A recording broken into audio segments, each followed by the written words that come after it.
Welcome to Grappling with a Gray, a forum for promoting an ethical mindset and ethical decision-making to help us more clearly see both sides of complex issues and better navigate the moral challenges of everyday life. I'm Rabbi Yonason Goldson, and I would like to welcome my guest. With me today is Jennifer Elder, who is a CPA and certified speaking professional who helps leaders future-proof their businesses by making smart decisions and staying ethical. After a long time away from us, J.C. Glick is back. He is a retired Army Ranger Lieutenant Colonel. He has a leadership strategy and culture advisor, as well as CEO of the Commit Foundation, an organization that helps high-performance veterans find their next adventure. And after a very, very brief time away, Mark O'Brien is founder and principal of O'Brien Communications Group, a B2B brand management and marketing communications firm, and host of The Anxious Voyage, a syndicated radio show about life's trials and triumphs. Thank you all for being with me. Thank you. My pleasure. And here is our topic. Speaking truth to power is one of the foundational principles of any society built on ethics and the rule of law. Senator Mark Kelly claims that what he was doing when he joined 5 other lawmakers urging service members to refuse illegal orders from their superiors, alluding to military strikes against cartel drug runners. Writing for National Review, Andrew McCarthy argues convincingly that while Senator Kelly is not guilty of sedition, of which he's been accused, his message was ill-advised and wrong-headed. Without getting into the weeds of legal definitions, we might frame the issue as politicizing the military versus weaponizing the justice system. Senator Kelly's message threatens to disrupt military efficiency by undermining the chain of command, while charges of criminality seemingly overstate objections to the propriety of his message. If we insist on exaggerating or otherwise misrepresenting both justification for our positions and claims against our ideological opponents, do we not make it impossible to honestly debate issues and work towards reasoned solutions? How have we ended up in a place where rhetoric is more valued than substance, and what can we do about it? JC, I'm going to ask you to start us off on this one. Well, I appreciate that. Thanks. It's funny. I saw the whole thing as a political stunt. He wasn't speaking to the military in my mind. He was speaking to his constituents to do what what he thinks his constituents want. I can guarantee you that most military folks are probably not looking for what Mark Kelly or any of those people said. And they're listening to their commanders. So while I don't think it raised the level of sedition, I thought it was a stunt. And it, in my mind, if I'm really thinking about Mark Kelly, who I have tremendous respect for his accomplishments, right? I mean, an absolute professional when it comes to what he's accomplished and being an astronaut. Like, I can respect the guy. And now he's a politician, and he did something that politicians do, which is unfortunate. And it hurts me a little bit as a former military officer. But the impact that he'll have, it makes more headlines in the news than it does in any platoon, squadron, et cetera. Like, nobody's listening to Mark Kelly. It's fascinating that you should say that he's now a politician, because when Yonason invited me to do this, I just started doing a little bit of homework, and I found out that Mark Kelly was on Meet the Press this past Sunday, and I watched his appearance, and I made a note of this. He said, when he was asked, people can tell the difference, should be able to tell the difference between something that's unlawful and something that is lawful. And if I was ever given an unlawful order, I would refuse. You just say simply, I'm not going to do that. That's against the law. How many people in the military or otherwise are going to know the law well enough to be able to determine if an order is legitimately unlawful. And I would love to hear your thoughts on this, JC. I got as far as Article 92 of the Uniform Code of Military Justice, and I thought, oh, JC's going to be there. I don't even have to worry. Where do you think Mark Kelly's comments stand in that, although he's no longer in the military? Yeah, thank you. I don't think they stand in there. I really just I don't. If he was wearing a uniform, I think he'd be subject to Article 92, because the orders. And again, we're trying to stay out of the legal quagmire that exists, but I think it could be argued that that wasn't anything that they're being told to do is not an unlawful order. What I will tell you is that the value system that exists in the Department of Defense, Department of War, whatever it is today, um, I think that the values are so inculcated into the force that it's less about what's legal and it's more about what's ethical and moral.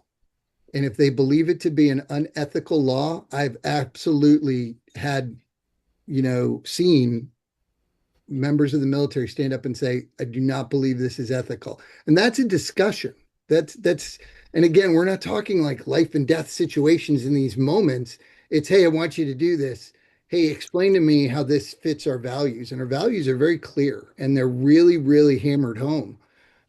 And I think that that's what guides our brothers and sisters in uniform is they don't know the law, but they have a sense of what's right and wrong in accordance, not with their own values, but with the values that we've given them. That's really fascinating. Before I have you jump in, Jennifer, the whole idea of not only the right, but the obligation to refuse an illegal order. That's something that really came about in the Nuremberg trials. But JC, you're saying something I've really never heard before, that a soldier can question an order based on ethics as opposed to legality. And that opens up a much grayer area. And Jennifer, I always go back to your comment about being what's lawful. So I would take a slightly different approach here from two different perspectives. Number one, one of the academies has a code of conduct which states, "Thou shalt not lie, cheat, nor steal, nor tolerate anyone who does." And yet every couple of years there is a scandal where there's been cheating at the academy. There also, and I'm not calling out the academy separately here, there are studies that show cheating in high school and college impacts your ethics later in life. So there's conceivably the last, it's been a couple of years, but the last time I read one of those scenarios, not everybody was kicked out of the academy. So they're still there. And the other sort of opposite view here is, I appreciate absolutely everything you said, JC, and I will defer to you because I come from a military family, but I never served. So, but I do teach ethics. And while I would agree that probably no one in the military is consciously listening to Mark Kelly, same way in an organization, people aren't necessarily looking outside of their organization for moral standards. But if somebody does have an issue, very often people do know the difference between what's right and what's wrong. The question is, do they have the moral courage to do something about it? And that's different from courage. Moral courage is very dependent upon the belief that others will support you. So if on the one side people are being told this is what you must do, and yet there's this outsider who's saying, wait a minute here, that voice may resonate with someone who's trying to find that moral courage to stand up. And that, with all that being said, I will go right back to the very first thing you said, JC. I do think this was a political stunt. Yeah. But we're not arguing the intent here behind what he did. It's really the impact. I think I've never really heard moral courage and courage separated. I personally wouldn't separate them. I think courage is courage, the ability to do what you believe to be right in the face of fear, right? There can be no courage without fear, and fear is the common denominator of courage. So the minor difference is frequently courage involves a situation that possibly could harm you. Mm-hmm. So there's fear that you will be hurt. Mm-hmm. I think moral courage comes into play in ethical scenarios where other people may be hurt. Mm-hmm. So your actions impact other people. So it's not just you, it's not jumping out of an airplane and will I survive, or going to spend 2 weeks in the woods off grid. Your decisions may have a negative effect on other people. So I guess I come at courage from a complexity theory kind of place where there is no individual, there's only an intersectionality. So your individual courage is intersected with other people's, the impact on other people.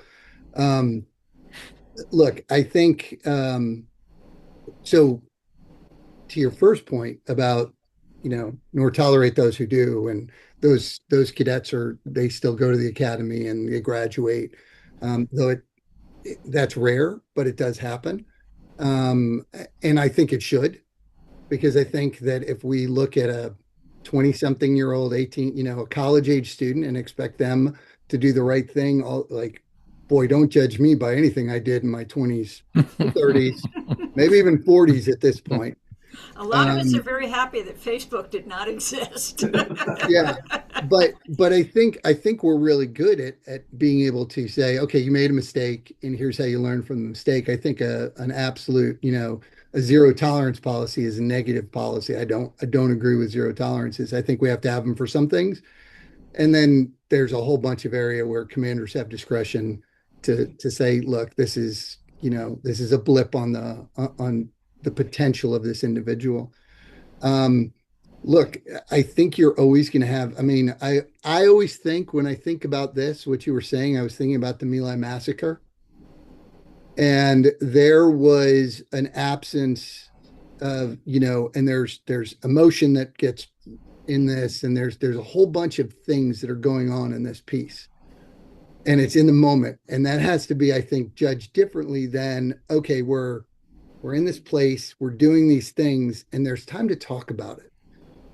And what, in my experience, and you ask 100 different folks who served, you're going to get 100 different answers. But in my experience, I have seen, because we do talk about courage, and we don't distinguish between individual personal courage and moral courage. We think courage is courage. You act in the presence of fear. And in my experience, I've had soldiers come to me and say, I don't understand how this is the right thing to do. I've gone to commanders and said, I was told to do this, and I don't think this is right. Can you help me understand? And I think that's the conversation that happens behind the door that the media is not going to see, politicians are not going to see. And quite honestly, a lot of times commanders do a thing that I think, in this case, I can tell you what I would have done, is if you feel morally that this isn't what you need to do, and I think that morally it's okay, I might find something else for you to do in support of what I'm asking other people to do. Because what I don't want you to do is, now there may be further conversation about how you can serve and the individual impact. And I think that this is really important. It's not just impact to they may not say like, ooh, I don't want to do this because I could harm other people. Their career could be over. It could be done. There are plenty of people who will say no, and some commander will go, "Great, I'm going to start your paperwork right now," and you no longer have a job. And that's an immediate, and it certainly, I think, can motivate people. There's so much in what you're saying here, JC, and just I'll be rabbinic and say that both you and Jennifer are right. I believe that courage is courage, and yet I still see the distinction that I believe, Jennifer, you're addressing, and then I'll quote one of my favorite ethicists, Albus Dumbledore, um, who said that it takes tremendous courage to stand up against your enemies, and just as much to stand up to your friends. I'd say even more to stand up to your friends. Yes. Because I can imagine a person who would really have little trouble charging into battle in the face of enemy fire, who would be reluctant to speak up in the company of his friends and colleagues. And to your last point, JC, I think you're not just talking about the military, but any type of leadership. When a leader sees that an individual is for whom he is responsible has a legitimate, a sound reason not to want to do a particular job, and there's integrity in that. To recognize that and accommodate it. Let's find something else for you to do. Because I don't want to put, as a leader, I don't want to put my people in situations where they feel that they have to compromise their values to do the job, even if it's a job that needs to be done, if I can find someone else to do it. In light of what JC was saying about the counter effectiveness, I suppose I'll say, about zero tolerance policies, I want to ask you, Jennifer. You said that people who have been known to cheat in high school and college manifest their behavior and ethics in their later lives. Is that true if they get caught? Do they get those other chances that JC suggested? Yeah, I don't know the answer, and I'd have to go back and do my research again and find the studies. I don't know, and no, I don't necessarily agree with a zero tolerance policy across the board. I think there are, a friend of mine likes to say, there are fireable moments and there are teachable moments. And sometimes we do have to decide that there is some distinction in there. I do want to make note of something that JC said that I think is very important for everybody to hear, which is how you phrased it. I have the same phrase I got from my dad, which is to say, help me understand. Anytime you don't agree with somebody, if you come out and you say, why, that sounds like an accusation. But if you, in those uncomfortable situations, that's a great phrase to break out and say, can you help me understand this? It works on several levels. Our brains tend to be hardwired to respond to help. And then secondly, if I say, help me understand, I'm saying the issue sits here. I'm not accusing you of anything. The issue is here. So for your audience, Yonason, that's a great tool to remember when It you is, have and those conversations. I wish I would have learned it earlier in life. What I do utilize it in my teaching and have for years, because it doesn't take long, usually just a few days, if that, when I start a new school year, that a student will come out with, that makes no sense. To which I reply, what you mean is you don't understand it. And then we have to have a little discussion about why those are not equal. But Mark, you mentioned your question to Jennifer. I think is one that is worthy of thought. Um, that I think it's far more dangerous to cheat or lie or commit a crime and get away with it than it is to get caught. Because the moment that happens, we become emboldened. And the next violation, the next transgression, the next infraction is likely to be worse. This is why we should let our children make mistakes when they're young, when the consequences are generally not that severe. Because if we overprotect them, which is becoming, I mean, this was a problem a long time ago, and it just keeps getting worse. I think it was probably 30 years ago when they came out with the term helicopter parent, hovering. Right now, the latest term they have is now snowplow parent. Just get every obstacle out of the way, so that little Timmy and little Susie will not have anything that's going to make them uncomfortable. And I mean, we're turning our children into cripples for life. And I think the same principle applies. That if I get away with things, then I think, okay, that's just the way the world works. And at some point, it's not going to work anymore. I'm going to try to be very brief here if I can. When my son, again, my older son, Sean, was 16, he did not yet have a driver's license.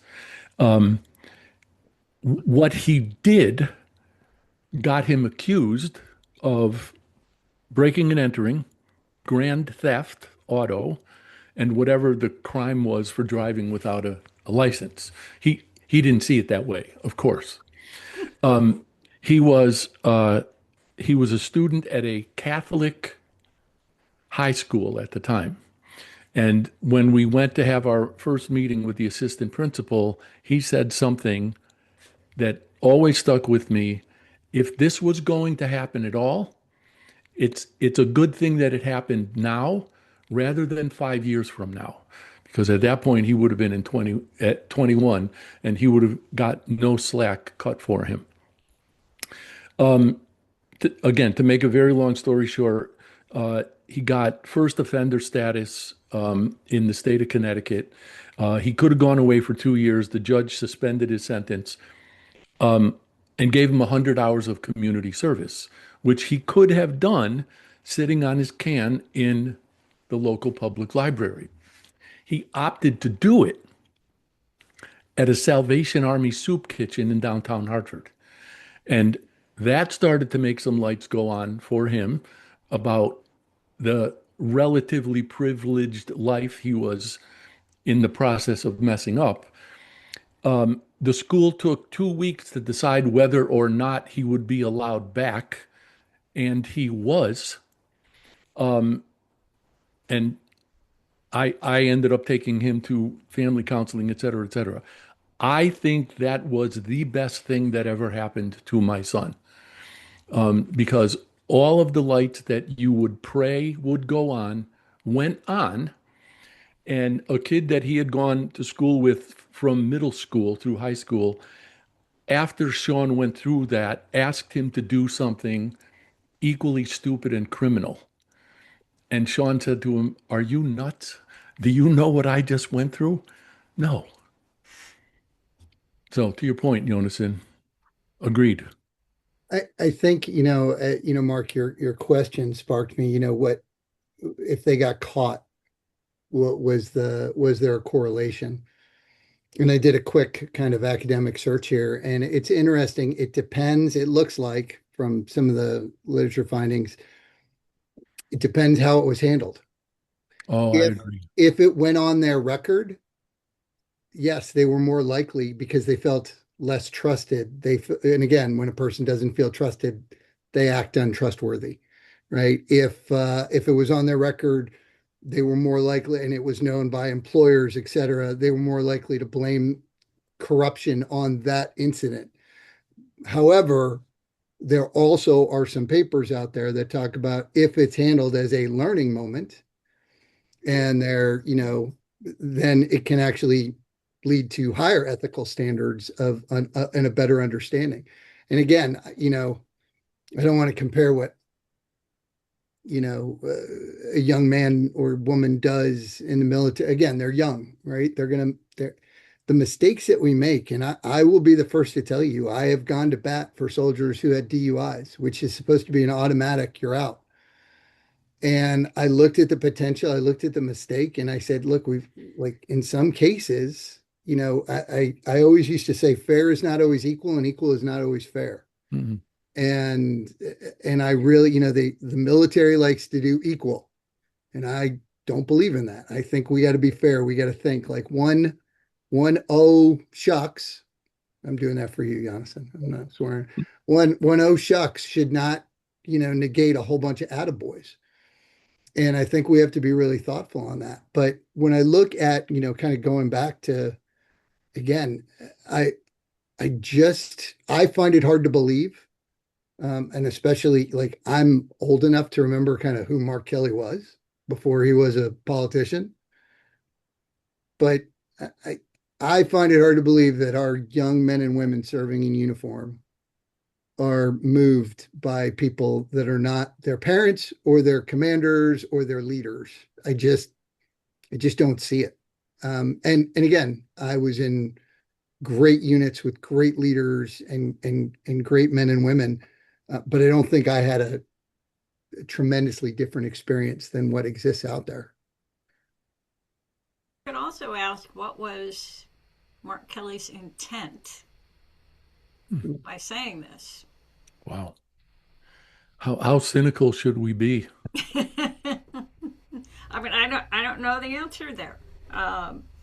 The for all, I don't know Mark Kelly personally. I only know what I read about him. But for all intents and purposes, what I've read is that he is a very ethical person. He is an upstanding man and husband. Stood beside his wife when she was shot. So it's hard to know what was he thinking by doing this. Was he really trying to, is he concerned that some of the men and women in our military don't feel that they can speak up? Did they need to hear it? Or was it in fact a publicity stunt? I don't know when he's up for re-election, so that may be something to do with it. Well, I think votes is the obvious answer and legitimate.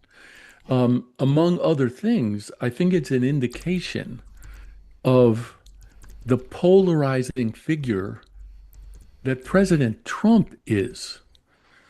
You hear the phrase Trump derangement syndrome.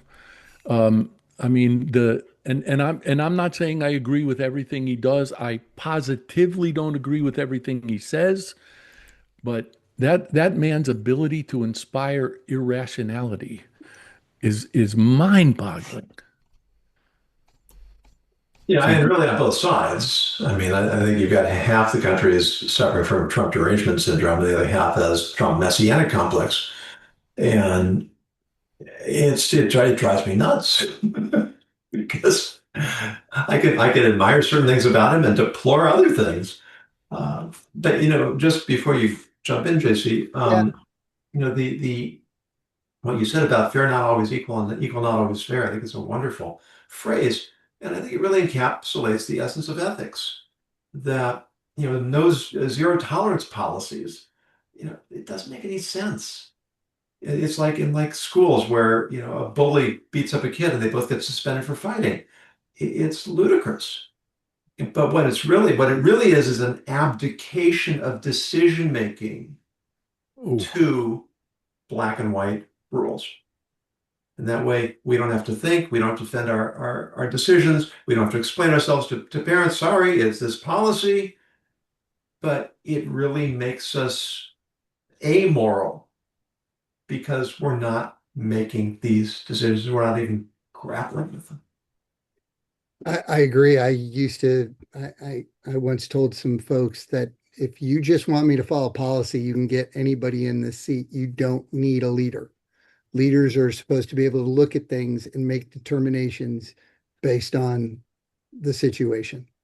I did want to, I think, Yonason, that people would have us believe that half the country is looking at him as the Messiah and half the country has TDS. I believe that most of us are kind of in the middle going, I can't believe he said that. That was a stupid thing to say. Like, why would he say it? Hey, I don't really mind this, but I really wouldn't have done it that way. Like, I think most of the people that I deal with, they're in the middle. They hate some of the stuff he does. They like some of the stuff he does. But what I think excuse me, it's my dog who just whined. What I think, he agrees. What I think we can all agree on is, hey, the intent of politicians is for their agenda. Oh, Whatever that agenda is, I would love to believe that every politician's agenda is for the betterment of this nation. And I also have to acknowledge the fact that that's not always the case. You know, Jennifer, I actually happen to agree with you. I think he was a good and ethical and moral man. And I was talking to somebody about him the other day who was bad mouthing him because he drug his wife, who is in pretty rough shape, to all his campaign events. And it looked like he was parading this woman around. And so they had a very different perspective. And so, and I see them both. I go, I can see I can see why you see that. And I can see where I see mine. And I think that's part of the problem is again, going back, I think, your earlier point, Jennifer, which was, being able to understand what other people are thinking and really asking the question and going back again to the original question that we're looking at is this okay? And as here's what I can tell you as a leader, and I'd really be curious what you all say as leaders.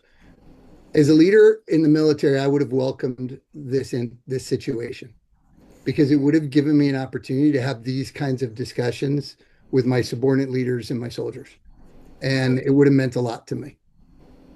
Yeah, I'd like to put in one point. I did read that apparently Mark Kelly was not the initiator of this idea. No, he wasn't. I forget the name of the congresswoman or who was, but I think we could at least entertain the possibility that your point about moral courage would come into play. That if a colleague, if an influential member of Congress wants me to be part of something, it can take tremendous moral courage to say no, even if it's dubious.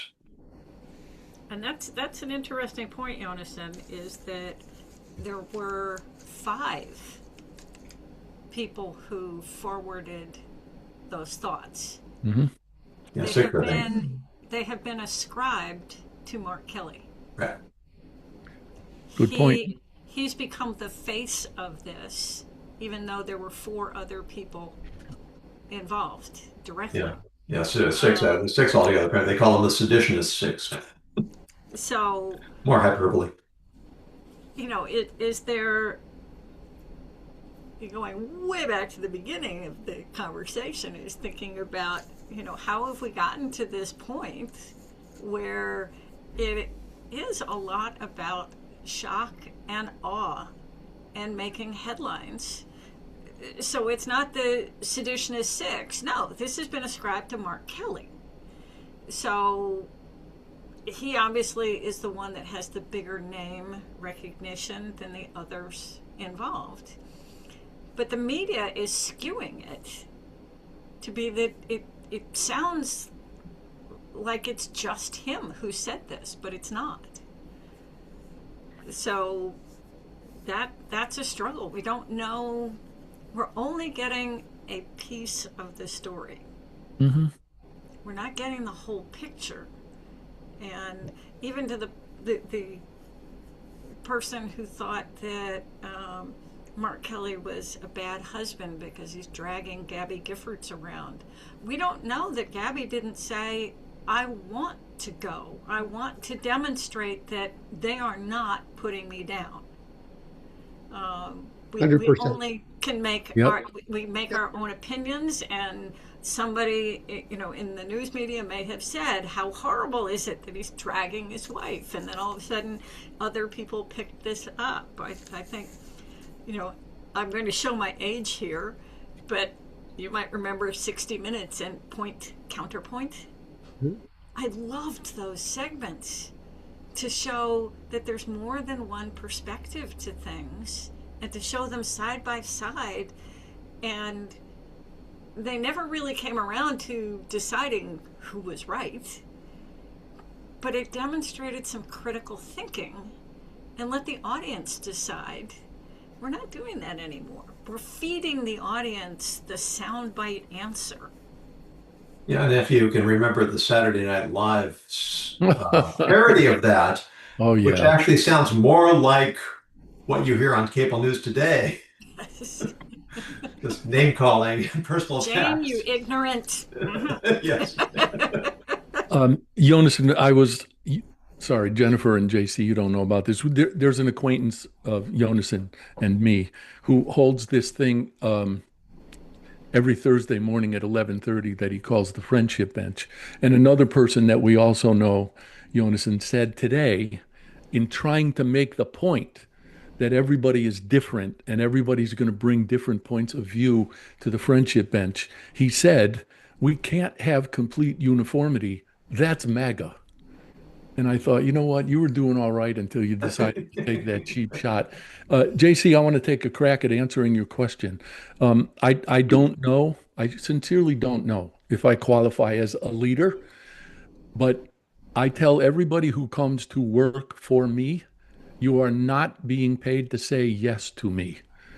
And whenever they ask me a question, unless it's a fairly thick one, I will tend to ask them, what would you do if I weren't here? And then listen to what they say. And I'm going to say at least 50-50, whatever they decided they would do if I weren't here was better than what I would have done.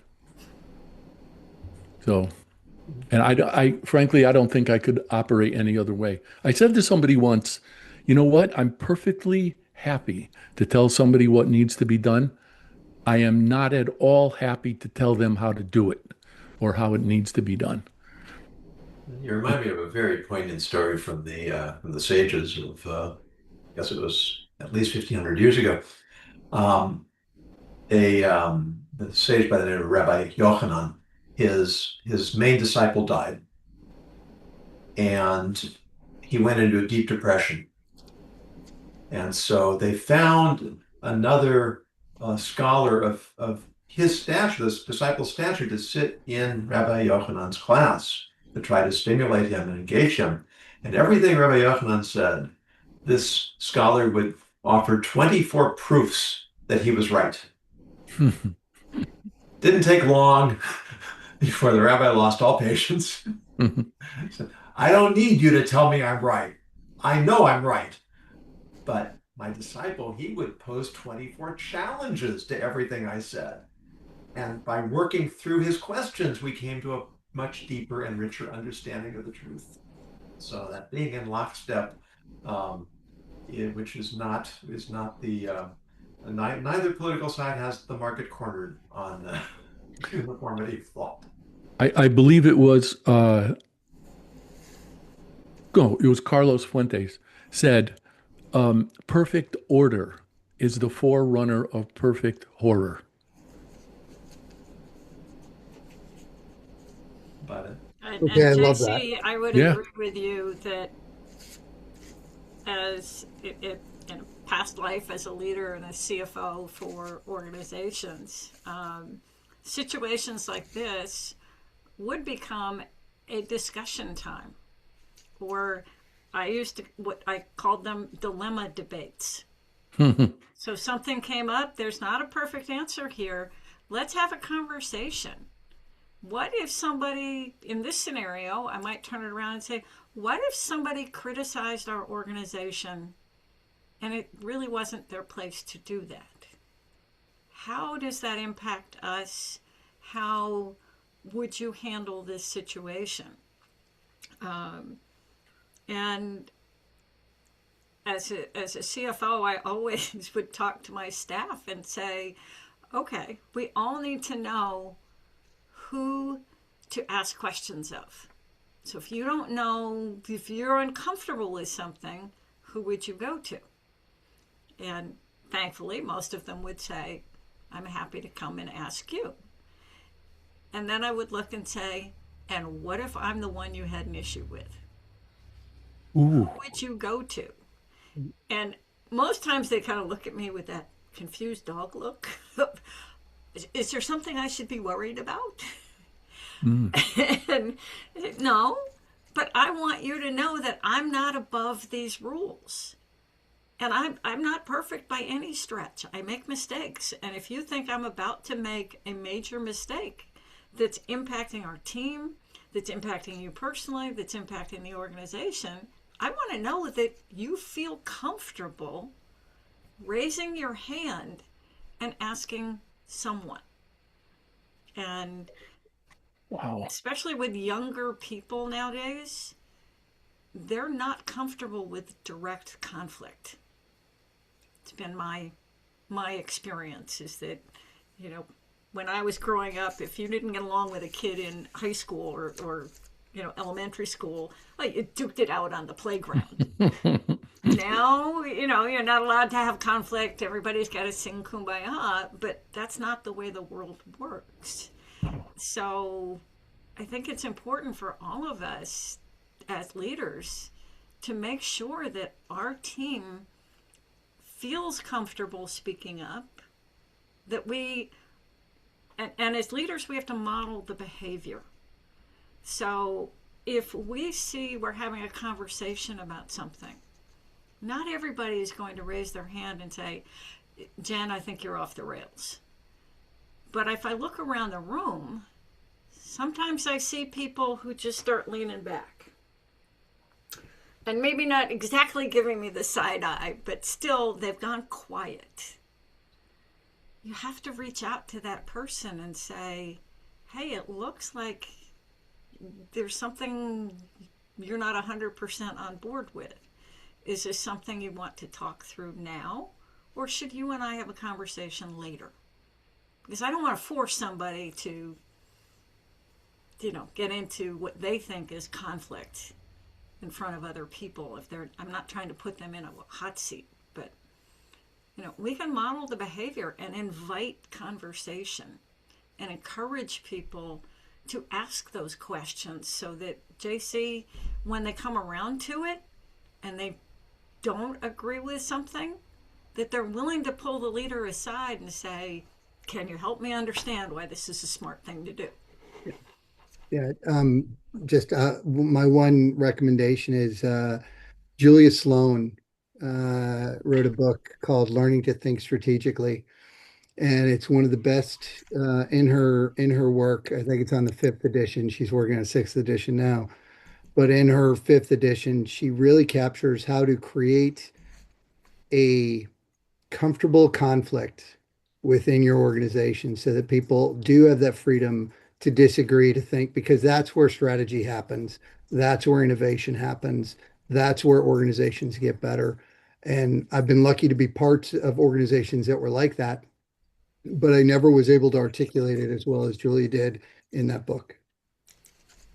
Recommending things here, I'll throw in one last recommendation. There is a book called Six Hats Thinking. Six Hat Thinking? Six Hats Thinking, and it is a great way to encourage critical thinking. So when somebody suggests an idea, it's by Edward de Bono. Sometimes you'll jump into immediate conflict where somebody says, here's my fabulous idea, and then somebody starts going, well, no. And then the person who says, this is my fabulous idea, starts to get defensive. And we end up into that argument. De Bono's concept is that everybody looks at the situation from the same perspective altogether. So there's a white hat of information, the blue hat is process, the green hat is creativity, the yellow hat is why this is a fabulous idea. And then the black hat is, how could this all go wrong? And then there's a red hat, which is just a gut check. How do you feel about this? And that's another way to teach people how to disagree agreeably.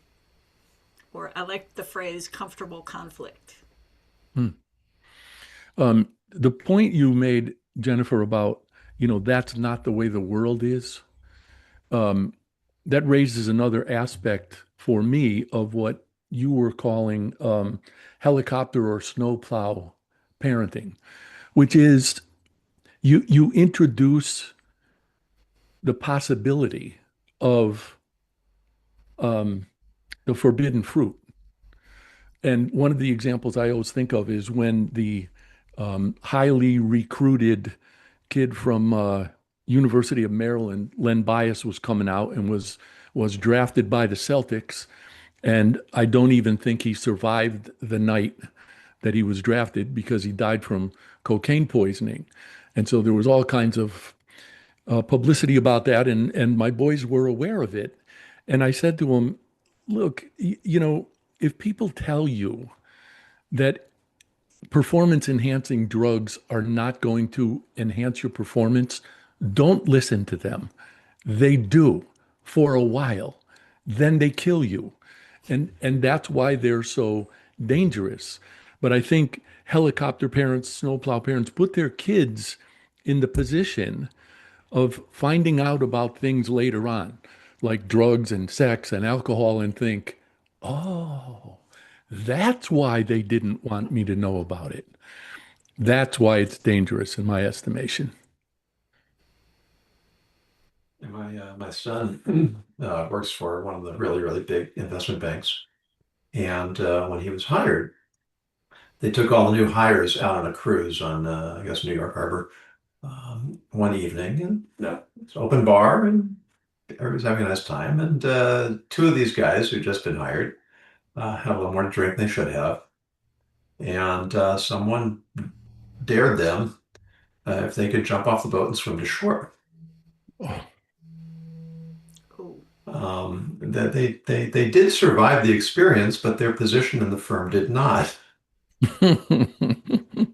Because their bosses said, if you don't have the judgment to not do this, to not get in a situation where you don't know why this is something you shouldn't, we can't trust you with other people's hundreds of millions of dollars.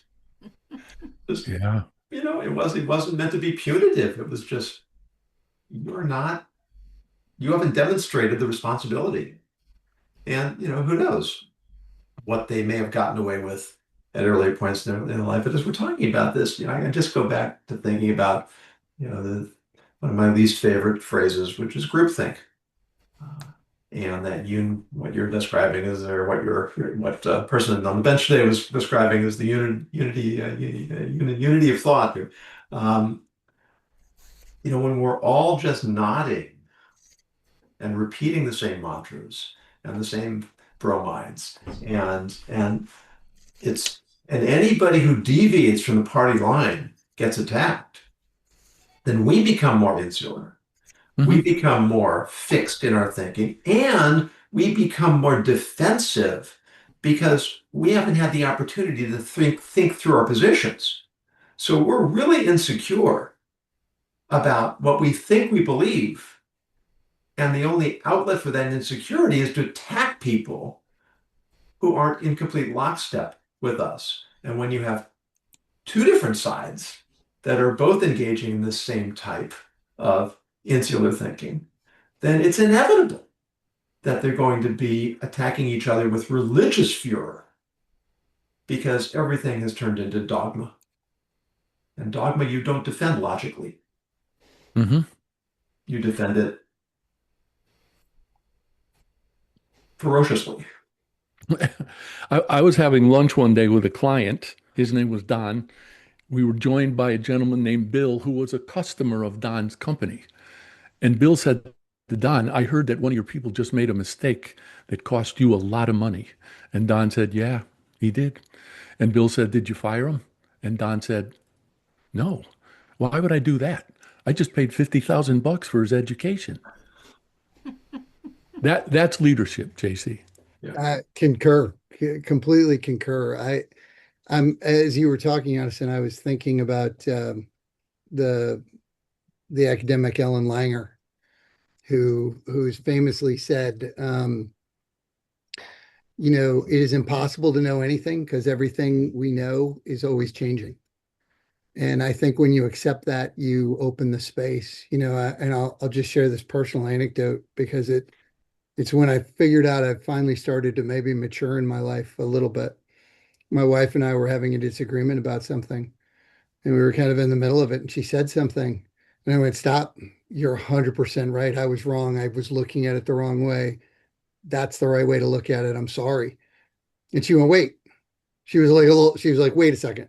You're doing a 180 right now?" I'm like, 100%. You just said this, and I wasn't thinking about that, and you're correct.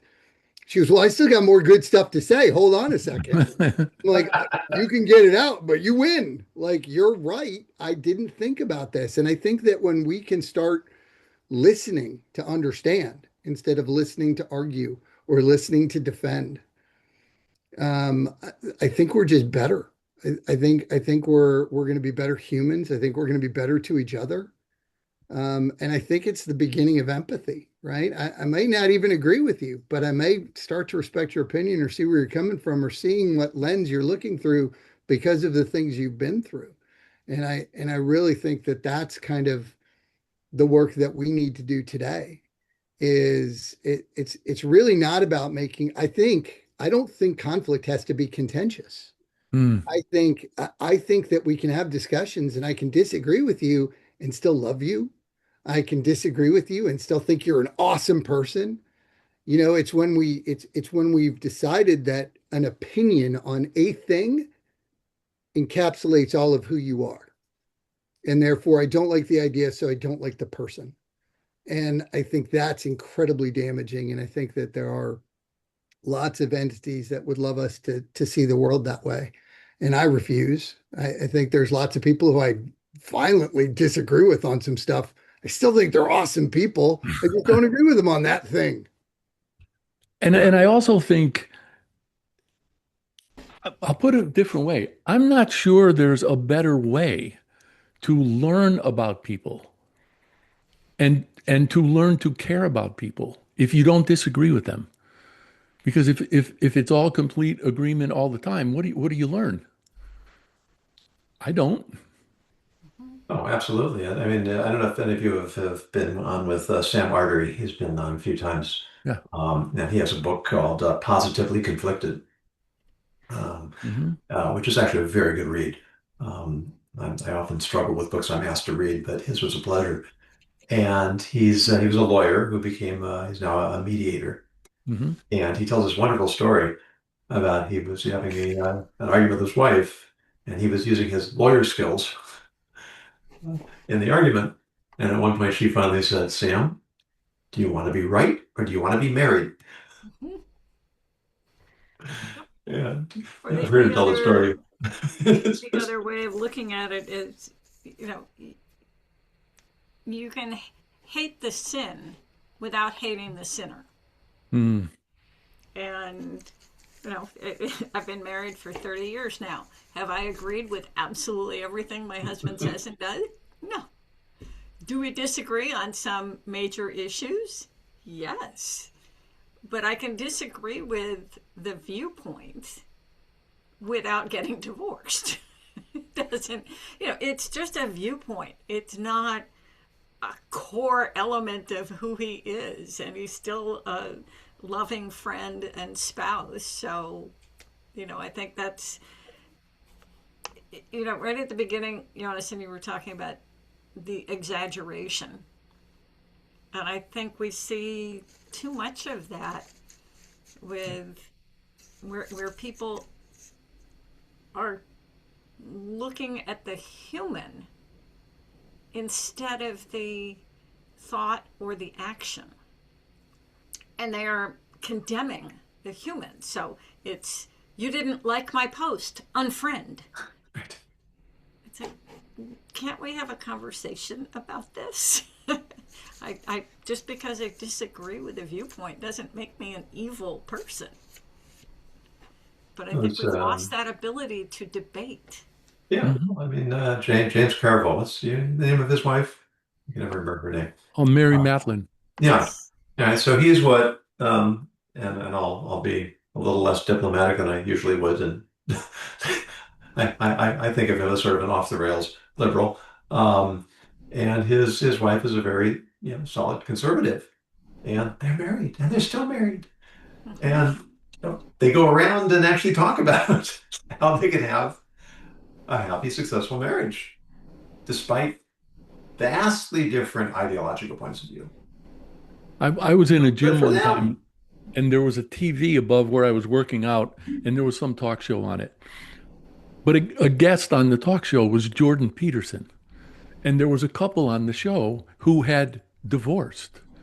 And Peterson said, "Well, why did you get divorced?" And the woman said, "I don't really know because we never argued." And Jordan Peterson did this face palm like, "Okay, what did you think you were going to learn about each other?" Wow. Never argued. Yeah, and really, if you go back, I mean, I talked about this in my TED talk that 2,000 years ago there were these two great Talmudic academies, Academy of Hillel and the Academy of Shammai, and in the historical record it says that when they argued in the study hall, it was as if they fought with swords and spears. But when they left the study hall, they were friends. It was never personal. They recognized that each was coming from a place of integrity. They were searching for the truth. They had different perspectives that generated a tremendous amount of disagreement, but it ended up forming the whole body, 5,422 pages of Talmudic literature that is largely built on their debates that forms our whole understanding of how Jewish law is interpreted and applied. And it never would have happened if there hadn't been that difference of perspective. I have to steal your phrase or your term, Yonason. They weren't dogmatic. Had they been dogmatic, that couldn't happen. Right. Yeah. Well, if you've ever taken a course in debate, one of the key approaches is to learn as much as you can about the other perspective. Oh, yeah. That's part of your preparation for your debate. That's how lawyers prepare their cases. They prepare the other side's case. Yes. So that you're prepared and you have your comments to go. If we can't have conversations about different perspectives, we really don't know how solid our viewpoint is. I'd like to know if there are holes in my viewpoint or I'm quoting statistics that are way too old. And, again, I'll go back to JC's first line. Help me understand. And educating me doesn't mean that I'm a bad person or you're a bad person. We get better together by understanding those perspectives. And I'd love to see debate brought back as a standard high school course. Amen. Well, I think we've demonstrated that it is possible to have conversations where we're not all in lockstep. The challenge is, how do you change a culture? Both just one person at a time. One conversation at a time. One grappling with the gray at a time. That's why we're here. And Yeah. I appreciate your time and your insights and your wisdom. And it's really a pleasure to have this type of conversation. And hope that we're making our contribution to making our society a more civil place. You gotta hope. And a wiser place in the process. So thank you. Thank you. Jennifer, Thank you for Emily. bringing bringing these opportunities, to a space where we have the holding space to have these conversations. Yeah. And Yonason, I'll thank you for introducing me to Jennifer and JC. Mm-hmm.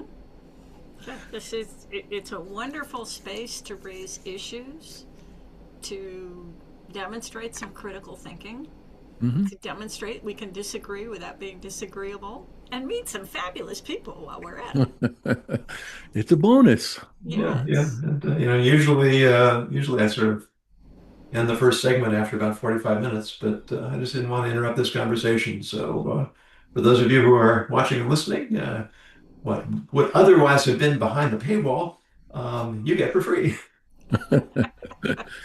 But if you would like to be a premium member and have access to other backstage conversations, you can go to my Substack, look for the information to be a premium member there.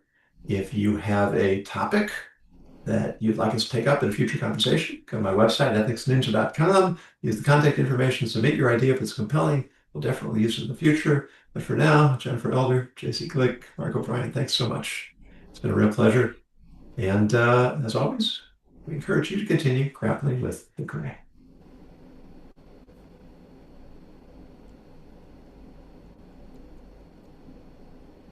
We are no longer streaming. That was wonderful. I want to come back to the very beginning and your opening scenario. And I have to admit, I don't know if the term lawfare appeared in there. I think you used it maybe in one of your posts, Yonason. But do we think that's what Mark Kelly was practicing? Do we think that was an instance or a manifestation of lawfare, or was he just being a politician?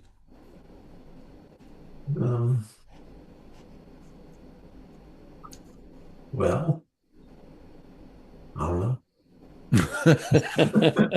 I don't know that we'll know what without being able to ask Mark Kelly behind closed doors. I don't know if we'll ever have an answer to that as to what was. I mean, it is always dangerous. His intent. Yeah, it's always dangerous to try to presume intent. Yeah. Because we often can't be sure. And the other thing is that, just about everybody is righteous in their own mind. I'm confident that just about everybody out there, they really believe They're the hero in their own movie of life. Yeah, and sometimes that's really dangerous because there's nobody as dangerous as a true believer. Jennifer, I've said many times, and because I learned it working with a nonprofit literacy volunteers group, that every stereotype breaks down at the level of the individual. And it just occurred to me in what you were saying, Jennifer, that every assumption does too. So whatever it is that I assume about Mark Kelly, if I were to have the opportunity to talk to him behind closed doors, I have a feeling that would dissolve.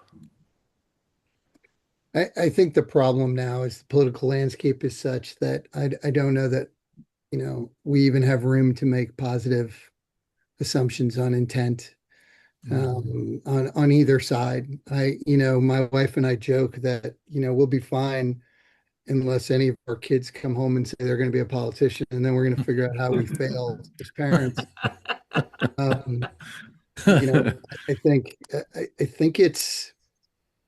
I think we've created, much like France has, a political class, and I think it's to the detriment of the union. And I think that until we make some serious reform in politics, and I'll be as bold as saying things like term limits, and the inability Salary limits. Their salary. Here's what I don't understand is, I make what they do, and I'm not a millionaire in like 3 years, so I'm doing something really wrong. The issues with lobbying and the issues with trading and et cetera.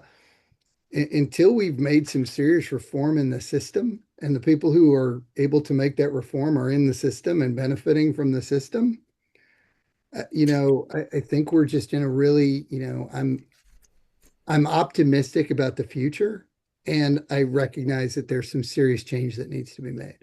I will suggest to you, JC, if you're not aware of it, a website called termlimits.com. It wasn't. And I have signed their petition. I'll tell you though, I've been a big advocate for term limits. I just read an article last week or two that made a very convincing case that term limits may not be the answer.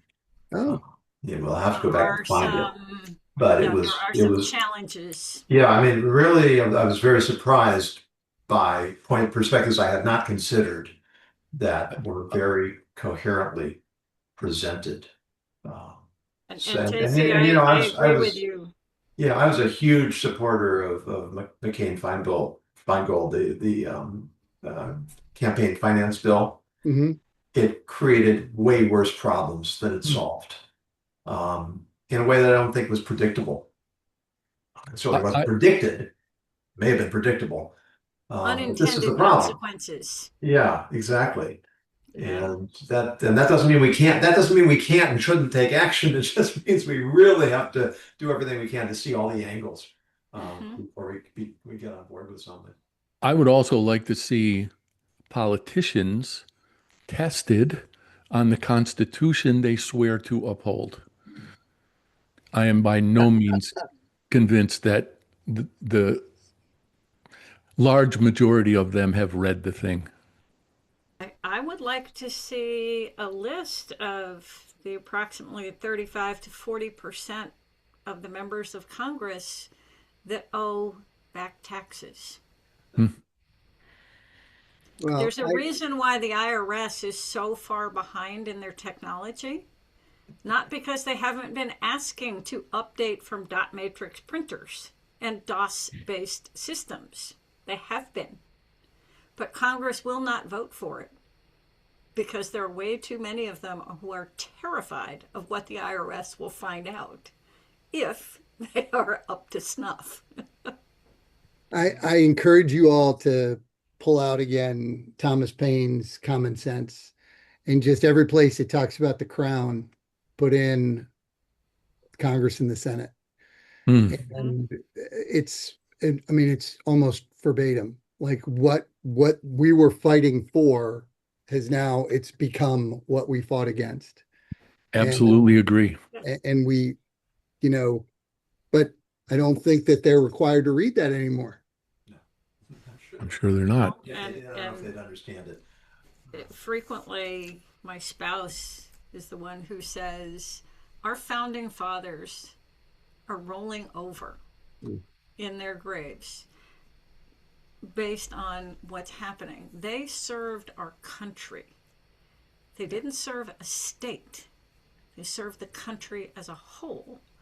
And an absurd number of the people who signed the Declaration of Independence filed for bankruptcy. Yeah. Because their service meant that they lost their farms, they lost their businesses, not that you go and get elected and create your own cryptocurrency or the $250,000 speaking fees after the fact. And I'm equally unhappy with both parties. I'm not calling out one over the other. And I think that's part of the problem with reform, is that they're all afraid of what people would find out.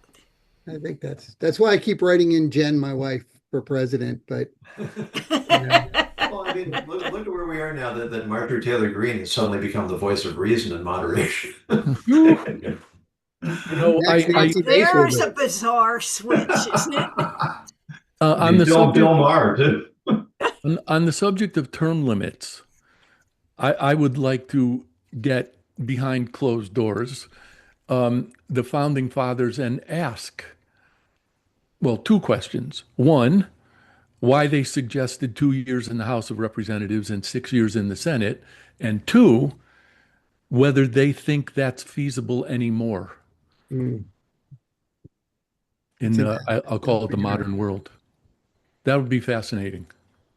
Will Rogers said we had no business letting the original cast retire. Well,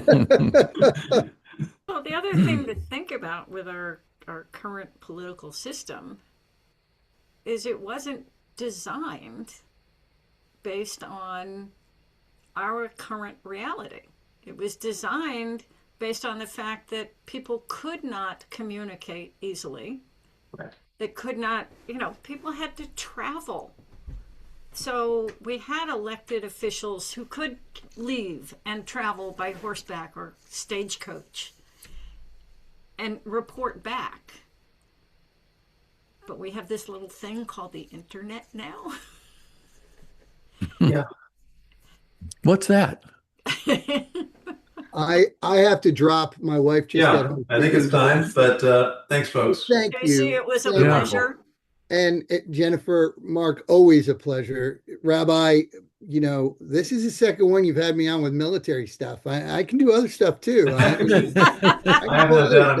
It wasn't entirely intentional. It just worked out that way. But no, I loved it. And